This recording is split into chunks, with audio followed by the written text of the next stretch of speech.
Retro Quickies. Action 52. I hope y'all are ready for a real hot take here. You guys won't see this coming a million miles away. This take's so hot you'll need oven mitts to handle it. You ready? Okay, here it is. I don't think this game is very good. Yeah, I don't think I'm surprising anyone when I say that a multi-cart sold for $200, made for the express purpose of being a semi-legal alternative to pirate multi-carts, and primarily programmed by a small group of fresh-out-of-college programmers who probably had like a day to grind out the art, music, and logic for 52 individual games, is bad. Action 52 isn't even the only example of a well-known unlicensed multi-cart, but it's probably the most infamous one, with most of its games falling into the category of shooters of some flavor, with a smattering of platformers, one or two horrible beat-em-ups, and at least one awful puzzle game. Out of all 52 of these games, there are 0 enjoyable experiences. At best, the games are functional but incredibly boring, and at worst, they are so broken you can't even make any sort of progress.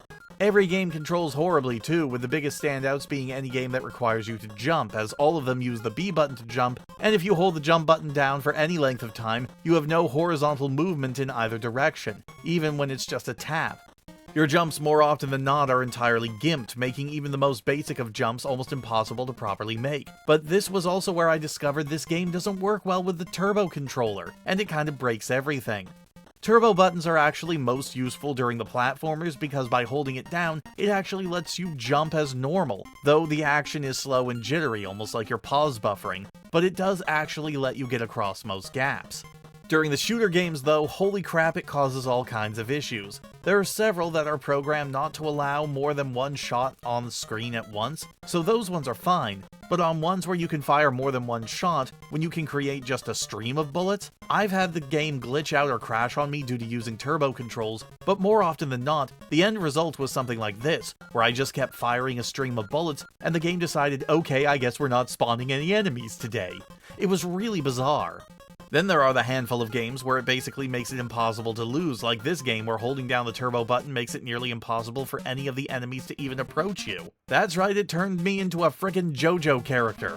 Of course, none of the games look appealing, either, with no care to design or contrast, which makes many of them visible eyesores, but even worse is the fact that most of them just look incredibly generic with no real standout personality, with the only game given any sort of care in this department being the Cheetah Men, a series that they wanted to somehow compete with the Teenage Mutant Ninja Turtles. Yeah, good luck with that when it's competing with 51 other terrible games and also reuses assets from all the other games as well, with the only real original assets in the game being the character and boss sprites.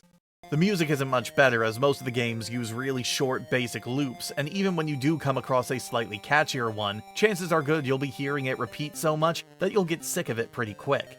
Hell, just the fact that you always start on the 5th game instead of the 1st every time you go back to the main menu sets me off for some reason, and it's just a time-wasting hassle to have to scroll back from the start of the list to get back to where I was, rather than having it appear where I left when I exited the game.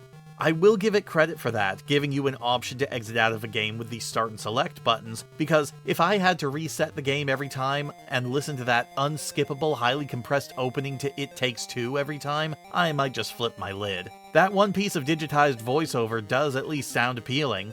Make your selection now. I don't really want to, but sure, I'll do it for you, dude. You need the work, obviously.